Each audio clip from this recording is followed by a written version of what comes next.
Today we've got a takeover episode. Wah, wah. This particular takeover is coming straight from a new podcast I've created called the Connect to Market Pod. And it's coming straight to you, straight to your ears. You don't even have to click on anything. Now, Connect to Market, what is this, Casey? It's a new pod, but it's also a community of marketing leaders. And if you like what you hear or you want to join the conversation, come on over. Head over to connecttomarket.com. Connecttomarket.com. All right, let's do this. Stop trying to be the hero of the story. The customer's the hero. We're just the guide. We're just the facilitator here. So stop trying to be the hero. They are the hero. And you make that shift, you're going to see a dramatic difference in how your business builds and delivers. Welcome to Connect to Market. I'm Casey Cheshire. Join us as we learn from marketing leaders who are driving founder-led growth. We're sponsored by Ringmaster, building B2B podcasts and communities to reconnect you with your audience. Here it freaking is. Let's go. I'm excited. We hit the button, and that means the train has left the station. I can't wait to introduce my guest today, fellow community member. Shout out to Connect to Market. Shout out to all the community, the round table, all of that. This is one of your very own, straight from a breakout session, probably. You might have been on a session with him or not, and if not, you'll probably want to be after hearing this conversation. I can't wait to get into it. Why? He even told me before we even hit record, hey, it's not so much the B2B, the B2C, it's P2P, man. It's people to people. And he's very empathetic, full stack, data-driven marketing leader, thought leader, B2B SaaS wizard, AI enthusiast, expert, dare I say, advisor to the stars, loves the idea of scaling businesses through that intersection of the AI, of the tech, and the people, the humanity. That's why he's here. That's why he's in the community. Decades of experience, founder of the Rainshine Foundation, which we will get into, vice president of marketing and partnership at EZO, Rob Freedman. Welcome to the show, sir. Hey, Casey, thanks for having me. I'm very excited for today's show. Yeah, man. Dude, you do a lot. So I'm excited to get into this thing. And now I got to put on my giant foam finger and ask you this question. Rob, tell me, what is the number one thing that marketers need to do in order to connect to their market? Listen. And no, I mean, I'm serious. Like, marketers need to stop talking, start listening, and every great campaign, every product story, every brand movement starts with a customer story. And if you're not listening, you're just broadcasting. Starts with a customer story. Now, that makes me wonder, are we talking sort of generically about customer stories, or is this like a thing you do and create and listen and learn? This is an iterative process that you do hand in hand with your customers to really get to know them. This is not some generic AI thing that based on your ICP profile. This is really digging in and listening. Man, you know what? Hearing that to my marketing ears is like when you're a kid and you hear that ice cream truck coming down the neighborhood, you go, man, that sounds really good. That sounds really tasty. Even tastier than a SpongeBob ice pop, I want to dive into this thing. Why don't you think more people listen? Why do we even have to get on a pod and tell people listen? What are we doing? Why are we talking so much? Yeah. I mean, it's because it's hard. I mean, frankly, it takes a lot of time, and especially in B2B, you're moving so fast. There's a lot of external pressures to deliver pipeline as quick as possible. And to say, well, hold on, I need to go have a dozen conversations with people. Sometimes that doesn't go over well. So I think it gets skipped or it gets a cursory glance. But to the depth that it's really needed for true brand building and product building success, I think it's underutilized. Man. Okay. It's fair. So I was about to just judge all of our compadres, but hey, it takes time and it's hard, but we got to do it. Yeah. We got to dig in. We got to dive in. So, how do you like to approach it? I mean, I've got like my top 5 list. Let's call it 5, Let's go. Top strategies 5. that I like to use for, B2B marketing. And, real quick, it's mining the customer stories. Then it's empathy-led interviews, not surveys. Number 3, I'd say turn customer champions into your storytellers. They're gonna be your evangelists. Number 4, internal alignment on what you've heard. So now you gotta actually do something internally with it. And then the 5th, measure engagement, not just volume. It's not just the number of stories and people you talk to, but that engagement with those stories. So those are the 5 ways. Yeah. Awesome, man. Well, I think the podcast is done. Thank you so much for coming. Yeah, no problem. Pleasure. Right now, everyone's screaming, "Don't you dare let him out of here." All right, mining. Let's get to that first one. Are we in Minecraft? Do we have our stone pickaxe and we're looking for coal? What's going on here? Yeah, gotta get down to the netherite. That's right. Get the Can you tell I've got a 5-year-old who loves Minecraft? right. Hey, if you have a son in your family, then you probably been. Have you mined with him? Her actually, yeah. Oh, with So her. yeah. Yeah, Oh, yeah. My daughter's in there too. she's got some really cool builds going on. But That's yeah, awesome. I mean, you need to spend time with your customers outside of sales calls, and you got to be on those support calls. You got to be on onboarding calls. Set up user groups. Use different you know mastermind groups. And Yeah. what you're going to do is you're looking for those authentic anecdotes that reveal pain points. You got to look for wins in the customer story, and sometimes you need to lead them there. So sometimes you need to bring in some of your own product, platform, database, analytics into it and say, hey, did you know that your team is doing X, Y, Z? 'Cause sometimes the champion person you're speaking with doesn't fully understand the depth of how their team is utilizing the Mm, product. yeah. And so helping them reveal the wins that they may not even realize, and then really think about the language customers are naturally using. Cause that's something else I've noticed in interviews like, wait, so Easio, we do construction, equipment rental and asset management and maintenance.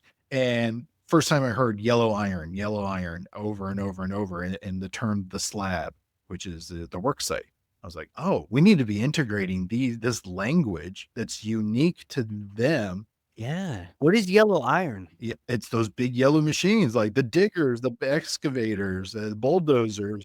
They call it the yellow iron, and I was like, "Oh, okay, That's now cool. I get it." Yeah, And where did you hear that? from a customer story.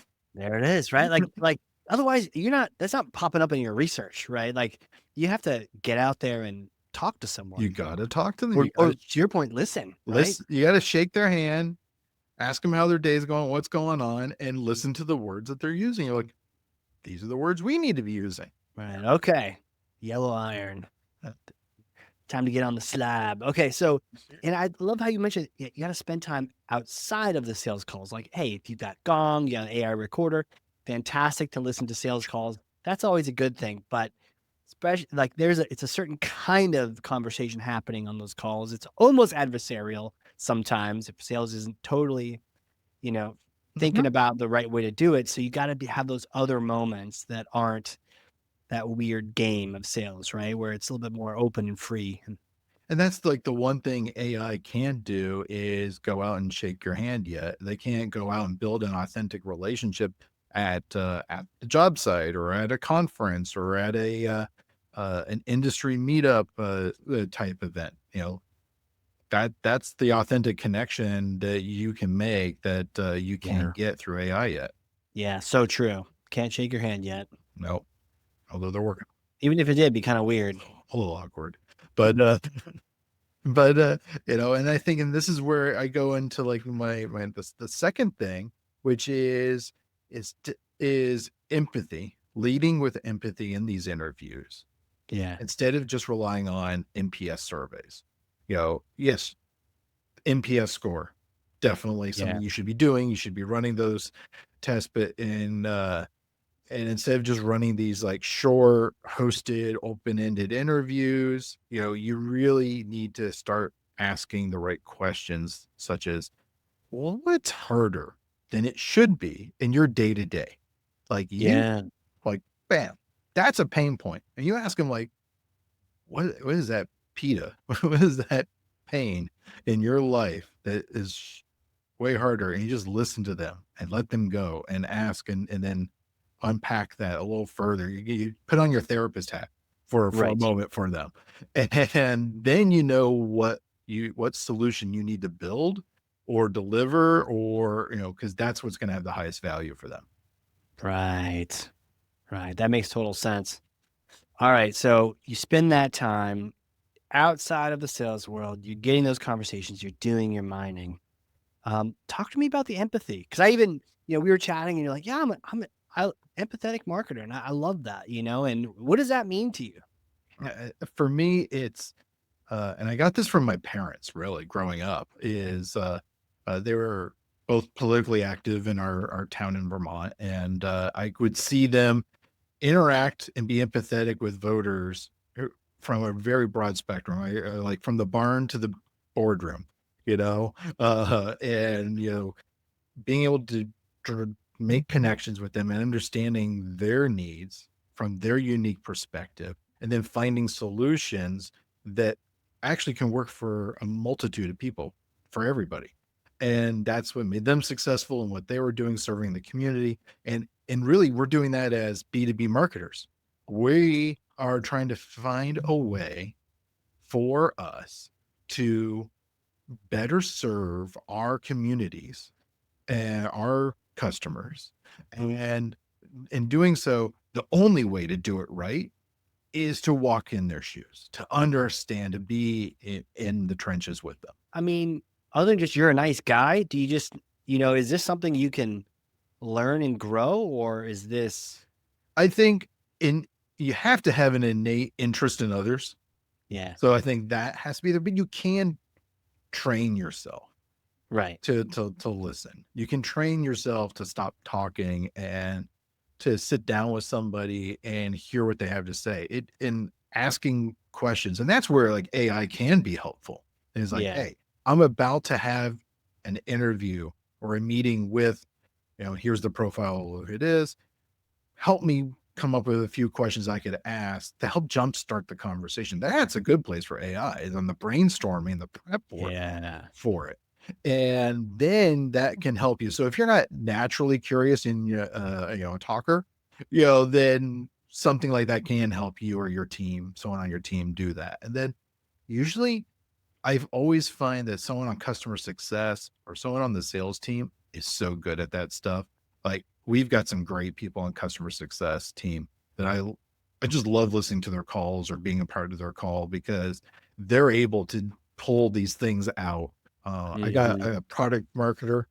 She's great at this. Like she's innately empathetic, gets it, super intelligent, and we just recently promoted her. I mean, she's great, and when she's on these calls, she pulls that out of people because people just open up to her, Yes. and it's like, so you find the right person on your team and try to like match make the personalities of the prospect or the customer that you're speaking to with someone on your team who you think they're going to resonate with, and you're going to Yeah. get what you need. Yeah. 100%. Yeah. Yeah. Man, it's so important to put ourselves in their shoes. And also, I think it feels better as a marketer to do that, doesn't it? We're not all working for the Peace Corps, right? But Right. if you can put yourself in their shoes and you can help that person out, because if you can know what it feels like to have the pain and the problem, you also can know what it feels like to have it solved. Yeah, well, the whole thing is for marketers to realize that they need to stop being trying to be the hero of the story. The customer's the hero. We're just the guide. We're just the facilitator here. So stop trying to be the hero. They are the hero. And you make that shift, you're going to see a dramatic difference in how your business builds and delivers. Yeah. Be Yoda, you know? Yeah, exactly. Yeah. You're not, or Darth Vader, but you're not Luke. Okay. Yeah. You're not Luke and Leia. Come on. Nope. Come on. Nope. You are helping guide them. Yeah. That's a really good point about that transformation from who is the hero, right? And at Yeah. least if you're clear on that.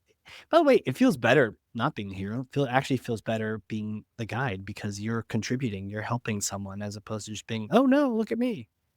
Well, and what else is going to happen is it helps them become that evangelist Mm-hmm. promoter for you in your business, because when you help somebody, so if it's either you help a business owner, you're straight at the top of the CEO, business owner, founder, that you're helping them solve a big problem, man, you're helping them save their baby, make their passion, their work better. Or if you're helping like a new director or VP person and come in and be the hero in their organization, Yep. that's great. Guess what? They're going to tell everybody in their circle who has similar pain points, go talk to Ezio, go talk to whoever, go talk to these guys. They're the ones who helped me do X. And now things are better for it. Yeah. You know what? And look at you, you son of a gun. Look at you transition to that next point on your list of turning them into champions. What Well, a professional segue that was, sir. well, I think when you're co-creating with them, Yeah. those case studies, having them on webinars, at a previous place I worked, we'd even uh, bring them to conferences and do on stage deep dives with the Mm, customer, and have the customer tell the story right there in front of the audience, and that really helps turn your customer champions into these storytellers, because and when you amplify their voice instead of just pushing out your own brand messaging, what are you going to listen to? You're going to right. take their word for it more than mine. I'm a Right. marketer. you know Right. Sometimes people think marketers and lawyers have a lot in common, and it's but if you take it from the authentic voice of the customer who can tell that story, that's gonna connect more. Yeah. Yeah. I mean, it's all about the connection. Mhm. Um, yeah, it really does. And it'll resonate, it'll connect. Yep. What do you get wrong? What do people get wrong about internal or about champions? They I think first thing to get wrong is sometimes you also forget that they have a day-to-day job. Their job is not to promote you and your business, and where you sometimes I think companies might uh, overinflate how important they are. And Hmm. it's like, look, you got to work with them. You got to give them something for it. Right. Uh, you know, you've got to make sure that they're feeling that there's like, hey, this can be a win-win for you and your social media, or you and your company's promotion, for you, helps with your SEO. It helps, like, you got to show how it is a win-win scenario, not just a one-sided win. I think that's one thing people can like abuse the storytellers. Yeah, like nice people, but like, how are you helping them out for them being such an awesome, Right. champion of you? Like, Yeah. get them a dang T-shirt or something, Exactly. It's a little swag goes. or help their career out. Give them some collateral or something that Yep. they can use. Yep. Yeah, yeah, that makes a ton of sense. Okay, And then like the last thing is making sure you show them how you've leveraged what you've learned from them. That's the one thing, is closing that feedback loop. So they give you good feedback. They're your champion. They give you feedback. Make sure you show them, hey, thanks for doing the testimonial. Thanks for doing the webinar. Want to let you know that feedback you had on a product, or, a feature or a solution, it's coming out in the next sprint, or it's kind, letting them know right. that the new thing that you're going to see in the product is a directly tied to the feedback they gave. People love to be listened to, and Yes, that also pumps them up. Like, they're like, "Wow, you heard me. You heard me and you took action, and now when that new feature rolls out, I know where it came from. It came from me." I mean, that's pretty neat, right? Yeah, If you're the one that drove that, exactly. letting them know that they did. Exactly. Yeah. So that's the external side. Tell me about the internal alignment. This is probably the other difficult part. So what we do is we have these learning circles, for our different products. And where we do here is we market, it's got members of every department on there from, dev and product and sales and marketing and partnerships and everybody's on there. And what it is each team takes a turn sharing some learnings about the industry, about the ICPs, and then this is the perfect time for us to share the voice of the customer. Yeah. And that is the way for us to make sure that these things are internalized and actually go beyond just vanity metrics, that they actually translates, not like, oh, well, we completed 10 customer stories this quarter. Woohoo. You know, Yep. actually taking that and translating into action and making sure that this new knowledge and wherever the key takeaways were get into the right people's hands, like, Mhm. product team, the dev team, sales team, and customer success. So they all get to benefit from it. So you got to build a mechanism. So we've got Slack channels dedicated to this. We've got the monthly, learning circles dedicated to this. It's really helpful. Tell me more about those monthly learning sessions you were talking about. Yeah, so it's not always marketing. Dev shares their insights that they're seeing. Product does on and runs. Hey, we've seen this, and Yeah. we're changing and redesigning things. Customer success, I love their presentations because they talk about. We're very fortunate. We have a very low churn here, Wow. and getting their customer success team's feedback on what's resonating, the conversations they're having as they're supporting our customers, and like feature requests, things like that are coming up time and time again. Those yeah, we have some really great deep conversations during these. And Mm. we just rotate who's presenting. Yeah. How long? They're about an hour. They're about an hour long. Lower. But they all, you get really rolling with some topics, they'll run over and everyone's just moving all the rest of the meeting. So, but yeah, I'd say they're about an hour. Oh, that's good. But I mean, that's a great investment internally to, as I can see why you'd have resulting low churn too. Yep. Yeah. Well, when you listen, it helps. Yeah. Back to listening again, right? Now we're just listening internally. Yep. And listening to each other and removing those silos between the different teams. So you Yeah. don't have knowledge just building up. It's not just marketing. It's like got all this customer and ICP data, but we don't share it with the dev team. How are they supposed to know what they're building if they feel in product team? They don't know what we're hearing. And if sales and customer success, who are on the front lines of everything, Right. day to day, aren't getting the feedback to product, how can they make things better or Right. improve it or change it? So it's that breaking down the silos effect. Right. Wow. Wow.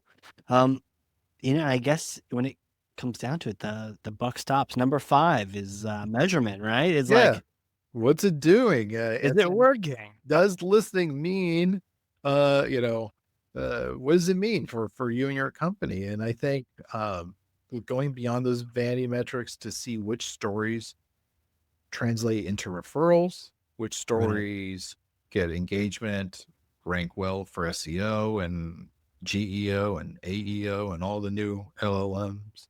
Uh, Right. what's driving pipeline velocity for the sales team?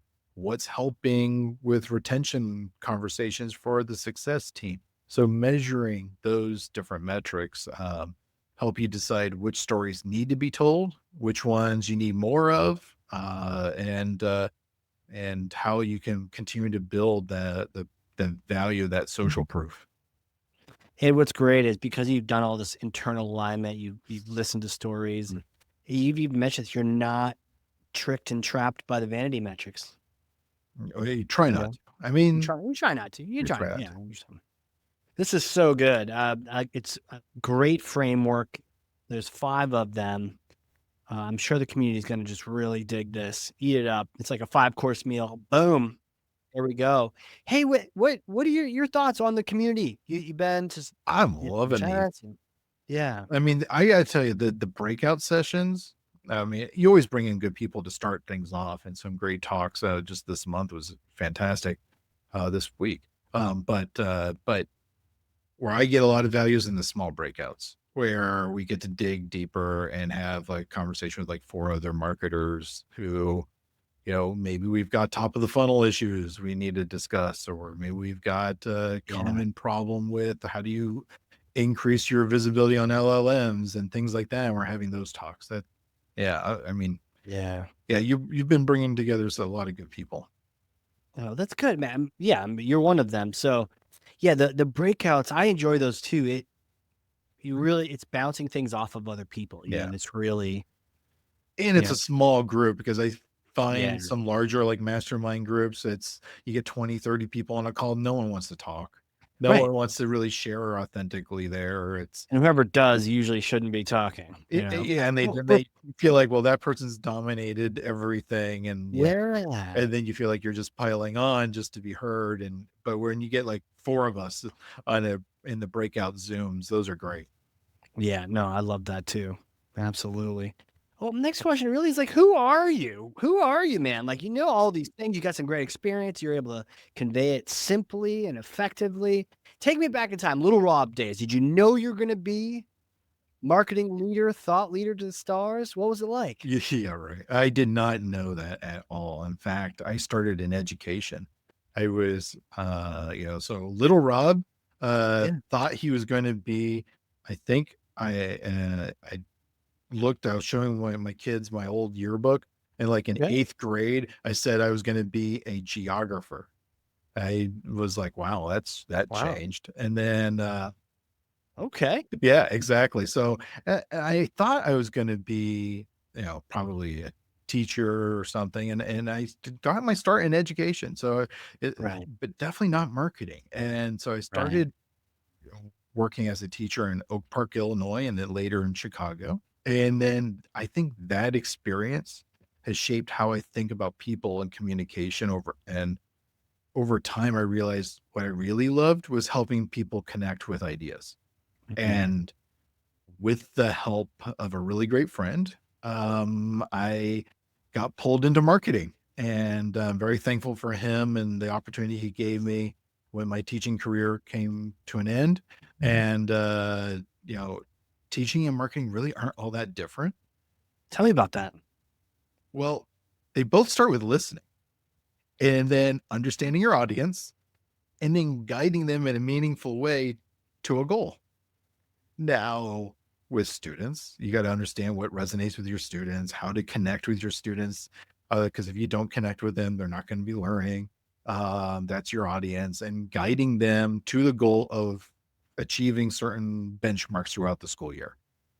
Same thing in marketing, whether it's B2C or B2B marketing, whichever it is, you're connecting with an audience, which takes listening, in my opinion, and then guiding them on a pathway to finding the right solution, which just so happens to be whatever you're selling, the right solution to fit their needs. And if you're especially in the B2B world, you want them to find the right solution, whether it's yours or not, because you don't want churn. I mean, all the pain and all the negativity that can come from that. You want happy customers, low churn, really sticky, and people who turn into your cheerleaders and evangelists. So it's like, yeah, I want to be that consultant. I want to guide them and to the end. So yeah, I mean that's how I got my start into marketing. Was not the plan from the beginning. No. Yeah. Wow. Oh, man. Um, but what a cool metamorphosis and journey and path to get you to where you're at now. It's been Um, interesting. Yeah. yeah, not without its surprises. Definitely not. Definitely not. Yep. And but like, um, I guess my next question is a bit of a hypothetical question, if you're ready for this. Okay. You see, I may or But may not have a time machine up here in New Hampshire. So you come visit, doing a customer event in Boston and get that yellow iron, but come on up and it's in the backyard covered in a tarp. And so it's a particular kind of time machine where you get a chance to go visit yourself and see yourself. a couple days after getting that political science degree back in the day. Oh, What do you tell yourself? What kind of things would you share? this is, well, I would tell myself back then, and this actually has little to do with marketing directly. It's more like a life advice thing. Yeah. Mm, when you know you're right, stick to your guns and follow, like, know what you're worth and stick to your guns. When you are sure of something, push for it. Don't be so easily talked out of things. Yeah. Do you think younger you would listen to that? Probably not, but at least I could say I told it. I told you, I man, you told didn't you, man. listen.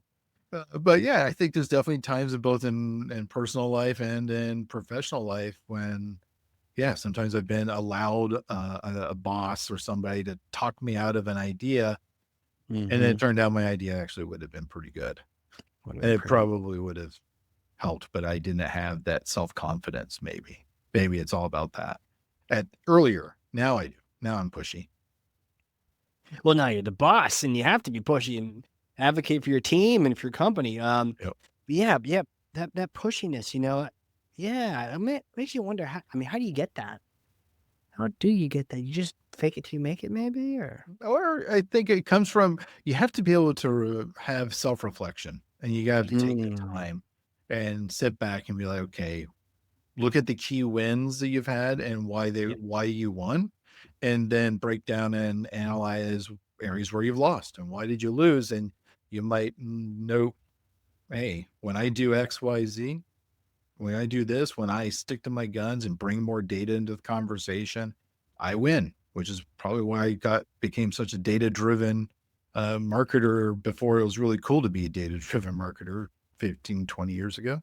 yeah, Uh, and yeah, and I think part of it was because I realized that's how I could get my ideas across and get the budgets approved for big risks and bigger things, and that panned out. And because I noticed there's times when, oh, things fizzled. Well, they fizzled because I didn't push for them. I didn't right, give them the love and attention and the drive that they needed. So those ideas just died on the vine, and it's on yeah, me. It's not on my boss. That's on me.